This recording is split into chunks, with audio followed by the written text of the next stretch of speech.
The photograph was face down on the desk. Burt Reynolds had placed it there himself. Not in anger. He wasn't an angry man, or at least that's what he told himself. He'd set it down carefully, the way you put aside something you're not ready to face, but aren't ready to lose either. 3 weeks it had been sitting like that. Maybe 4, on refuel. In the photograph, he was 17 years old. His father had his hand on his shoulder. They were at a football game in Riviera Beach, Florida, squinting into the same late afternoon sun, and neither of them knew it was the last time they would stand next to each other like that, easy, unguarded, without everything that was coming already sitting between them. By the spring of 1972, Burt Reynolds was the most talked about man in Hollywood. His face was on newsstands from Sunset Boulevard to Times Square. His phone rang all day. Studios that had spent a decade ignoring him were suddenly very interested in what he was doing next. His father hadn't called. If you enjoy the channel, make sure you're subscribed. It really helps us. Here's what the industry saw in the spring of 1972. A 36-year-old actor who had spent 11 years doing things the slow, unglamorous way. Bit parts on television, supporting roles that nobody remembered, a decade of rooms where casting directors looked at him like he was almost what they needed, but not quite. Too physical for the romantic leads, not refined enough for the dramas, somewhere in between, which in Hollywood is its own kind of nowhere. Then Cosmopolitan published its April issue. Burt Reynolds became the first man to pose nude for a mainstream magazine centerfold, and overnight the conversation changed. The phone calls weren't about small roles anymore. 7 film offers arrived in 48 hours. 4 of them were comedies, which surprised him. He'd spent his career trying to look dangerous, and now directors wanted him to be funny. It turned out the quality that had kept him out of certain rooms was exactly what made him impossible to ignore in a photograph. He looked completely comfortable in his own skin, relaxed, like a man who had decided something about himself and wasn't waiting for permission. What none of those directors knew, what nobody in Hollywood knew because Reynolds had never said it out loud, was that the photograph had been in part an act of defiance aimed at a single person 3,000 miles away, Carr and his father. Burt Reynolds Sr. was a police chief in Riviera Beach, Florida, a quiet man, in the way that certain men of his generation were quiet, not because they had nothing to say, but because they decided early that talking about yourself was a form of weakness. He had spent 30 years building a reputation in that small Florida town on exactly 2 things, his word and his dignity. People trusted him, people respected him. In Riviera Beach, the Reynolds name meant something specific, and Burt Sr. had protected that meaning his entire adult life. His son had wanted to be a football player. Burt Sr. had understood that. Reynolds had been good enough at Florida State to attract professional attention before a knee injury ended it cleanly and completely. At 19, that too, his father had understood. You lose something, you find what's next. You don't make a performance out of it. What came next was acting. Burt Sr. had understood that less, not because he had anything against the profession, exactly, but theater, Hollywood, New York, those were worlds that operated by rules he didn't recognize, populated by people who made their living being someone else. He'd watched his son spend a decade chasing something in those worlds, and from Riviera Beach it had looked, year after year, like a man walking into a room and not being let in. Then the magazine came out. The lives are real. The conversation is imagined. Burt Sr. didn't call. He went to the diner the next morning at 6, the way he always did, and he sat across from his wife, and he didn't touch his breakfast. Somewhere across the country, his son's face was on every newsstand in America. The photograph on Reynolds' desk, the one lying face down, had been taken in 1965 at a Florida State game Reynolds had gone back to watch, his father's hand on his shoulder, both of them squinting. Easy. Reynolds hadn't moved it, but he'd stopped looking at it. To understand what the magazine photograph actually was, what Reynolds had actually done when he posed for it, you have to go back 11 years. November 1961. Port Authority Bus Terminal, New York City. Burt Reynolds, 25 years old, carrying one bag and approximately $2 in his pocket, waiting for a bus back to Florida.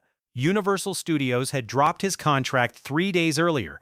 The official reason was budget restructuring, the kind of explanation that sounds administrative and means nothing and tells you everything.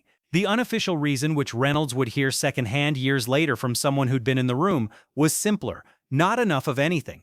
Not enough for leading man, not enough for character actor, a face that didn't fit any of the categories the studio knew how to sell. He'd been in Los Angeles for 2 years. He'd done what you were supposed to do, showed up on time, learned his lines, kept his head down, and waited for someone to notice. It hadn't worked. And now he was standing in a bus terminal in November with a bag and $2, and the bus to Florida was 40 minutes away, and he was 25 years old, and he had failed at the only two things he had ever wanted to do. Football first. Now this. He called his father from a payphone. He doesn't talk about what was said in that call. He's mentioned it twice in 30 years of interviews, always briefly, always moving past it quickly. What we know is that Burton Sr. told him to come home, and that Reynolds heard something in his father's voice that he spent the next decade trying to erase, not disappointment exactly, but something quieter and harder than disappointment. Recognition, maybe. The sound of a man who had expected this. Reynolds got on the bus. He came back to New York 8 months later, not because anything had changed, but because the alternative, staying in Riviera Beach and becoming a different version of himself, a smaller version, the version his hometown had already prepared a space for, was something he couldn't make himself do. He did theater, he did television, he did years of work that kept him alive in the industry without ever making him visible in it. And every role was a small argument with the voice on the phone from the Port Authority payphone, the voice that had expected him to fail. This was the thing about the Cosmopolitan photograph. Reynolds had agreed to it in the fall of 1971, after years of being almost famous in a town that only cared about completely famous. The people around him said it would end his career before it really started. Too much, too far. The studios would stop calling entirely. What Reynolds knew and what he didn't say to the people around him was that he had stopped waiting for the studios to tell him what he was. He had spent 11 years in rooms where other people decided whether he was enough. He was done with that particular arrangement. He posed for the photograph. 7 offers came in 48 hours, 4 of them comedies. The industry that had spent a decade sorting him into wrong categories suddenly saw him differently, or rather saw what had always been there and chosen, for 11 years, not to look at. His father saw the magazine at the diner. Reynolds heard this from his mother, not from his father directly. Burton Sr. had picked it up from the rack, looked at the cover, set it back down, hadn't said anything, had eaten his breakfast and gone to work. He didn't call that week or the next. Reynolds was in Los Angeles taking meetings, signing deals, reading scripts that 2 years ago wouldn't have been sent to his address. The phone rang constantly. His agent was breathless with good news every morning. By any measure available to the entertainment industry, Burt Reynolds had arrived. He called his parents' house on a Thursday evening. His mother answered. They talked for 20 minutes. She asked about the weather in Los Angeles. He asked about the neighbors, both of them careful around the subject, sitting in the middle of the conversation and taking up all the space. Before she hung up, he asked, "Is Dad there?" She said he'd gone to bed early. He knew she was lying. He knew she knew he knew. Neither of them said anything about it. Reynolds put the phone down and looked at the photograph on his desk, the one from 1965, the two of them at the football game, his father's hand on his shoulder. He turned it face down, not in anger, carefully, the way you set aside something you're not ready to deal with. He left it that way. Stay with me. What Reynolds did next, what he said on that stage, wasn't planned. It wasn't even conscious. Not exactly. But it started here, in this moment, with a photograph he couldn't look at and a phone that wasn't ringing. The Tonight Show booking came through 6 weeks later, a standard promotional appearance for an upcoming film. Reynolds had been on before. Carson liked him. The audience responded to him. It was easy television. He knew exactly how to do it. Show up, be charming, plug the movie, leave. Then he sat there for a while, not writing anything else, because somewhere in Florida, in a diner on a street he'd grown up on, there was a television set mounted above the counter. His father ate breakfast there every morning at 6, and on certain nights when the crowd thinned out, the owner turned the channel to NBC. Reynolds hadn't thought about this consciously. He would say later that he hadn't planned any of it, but he knew about that television. He'd always known about it. The Tonight Show studio was colder than he remembered. Reynolds knew the layout, knew the light in the wings right before you walked out. Standing just off stage left, listening to McMahon read his introduction, he went through the plan one more time. Show up, be charming, talk about the film, leave. He'd done it before. He knew exactly how it felt from the inside: the handshake, the chair, the first laugh, the pivot to the plug. 40 minutes, door to door. He walked out. The audience responded the way they always did. He shook Carson's hand, sat down, crossed one leg over the other, the way that looked relaxed because he'd practiced it for 11 years. They talked about Los Angeles. They talked about the film. Carson's conversations felt like improvisation, but were actually architecture. Question, answer, pivot, callback. And Reynolds knew how to move inside that architecture without bumping into the walls. Easy television. Exactly what it was supposed to be.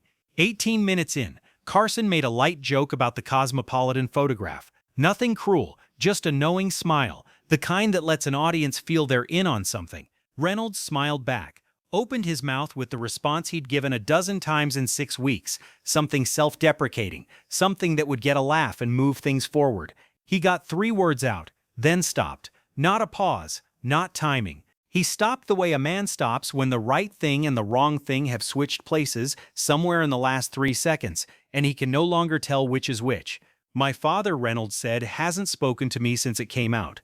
The audience didn't laugh. He thinks I embarrassed him.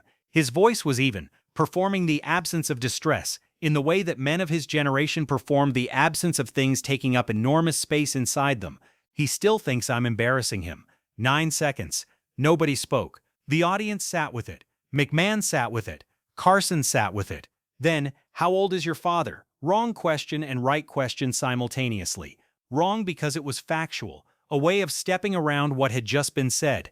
Right because Reynolds answered it. Gave the age, gave Riviera Beach, gave the diner on the corner where his father had eaten breakfast for 30 years, gave the kind of man his father was, and the answering opened something the original statement had only cracked. Reynolds talked for 4 minutes without being asked another question, about Florida, about the Port Authority payphone in November 1961, about 11 years of rooms where he was almost enough and not quite, about the specific quality of silence from someone who has decided not to call and is waiting for you to understand why without being told. He came close to crying once, a single moment where the sentence he was building didn't get finished, where he looked down at his hands and then back up. The audience made a sound that wasn't quite a sound. The collective almost breath of 300 people watching someone handle something difficult in real time, not performing it, actually handling it. Carson let him finish. Didn't redirect, didn't reach for a laugh. He sat the way a man sits when he is actually listening, both hands flat on the desk, leaning slightly forward, pen untouched. When Reynolds was done, Carson was quiet for a moment. He picked up the pen, the one he always had, the one nobody was supposed to touch, and set it back down without writing anything. My father came to one of my shows, he said. In 30 years, one. Reynolds looked at him. Nebraska, 1964. I'd been doing this 12 years already. He sat in the 5th row and watched the whole thing, and afterward came backstage and shook my hand. A pause, like a colleague, like we'd just finished a business meeting. In the production booth, Carson's producer, a man who had worked with him for 9 years and knew exactly where the line was between television and something else, looked at the monitors for a moment, then said quietly into his headset, "Let him go." I don't think he was embarrassed, Carson continued. His voice had changed, not dramatically, but in the small way voices change when a man stops choosing words carefully and starts just saying them. I think he just didn't have language for it, what I did, what it meant. Some men are built that way. They love you in a way they never learned to say, so they say nothing, and from the outside it looks like absence. He looked at Reynolds directly. That doesn't make it easier. I'm not saying it does. Reynolds nodded. Not agreement. The nod of a man who has just heard something true about himself said aloud by someone else, and doesn't have a word for the specific relief of that. 300 people in the studio. The only sound was the ventilation system somewhere overhead. Nobody coughed, nobody shifted in their seat. They went to commercial. After the break, the segment ended the way it was supposed to. 8 minutes. Film talk. Genuine laughs. Carson was sharp. Reynolds was funny. Not performed funny, but the room felt different than it had 90 minutes earlier. The people who'd been there would describe it differently over the years. Warmer, some said. Quieter, said others. They agreed on the basic fact. Something had happened that wasn't in the schedule, and the last 8 minutes carried that warmth forward in a way the first 18 hadn't. The app. Reynolds shook Carson's hand on the way out. Carson held it one beat longer than usual. Neither of them said anything.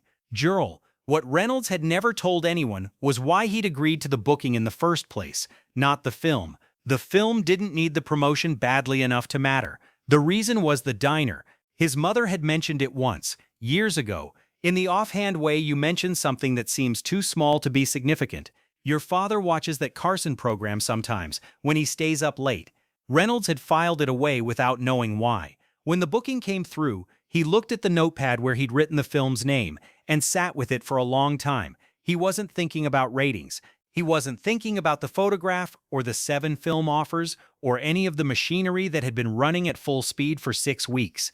He was thinking about a diner on a corner in Riviera Beach and a television mounted above the counter and a man who ate breakfast there at 6 every morning and sometimes on certain nights stayed late. He picked up the phone and called his agent and said yes. He hadn't planned what he said on stage. He was certain of that. But he had put himself in a room where his father might be watching. And somewhere between the green room and Carson's first question, the thing he'd been carrying for 6 weeks found its way out. In Riviera Beach, the diner closed at 10. The owner turned the television off at 9:30. That night, he left it on until 11. After the building emptied, Carson sat in his office alone. Didn't turn on the radio, didn't make calls, thought him out. He thought about Nebraska, about a man in the 5th row who had driven 4 hours to watch his son work and then shaken his hand like a colleague afterward, about the specific loneliness of being looked at your whole life and not quite seen, about a 36-year-old actor from Florida who had walked out onto a stage tonight to promote a film and had said something true instead. He had said what he said because it was true. That was the only reason. In 20 years of The Tonight Show, he had talked about himself carefully, in the controlled amounts that a man in his position learns to ration. Tonight, he had not been careful. He had heard something in Reynolds' voice that he recognized, not as a television moment, but as the thing underneath content, the thing that was there before the cameras and would be there after.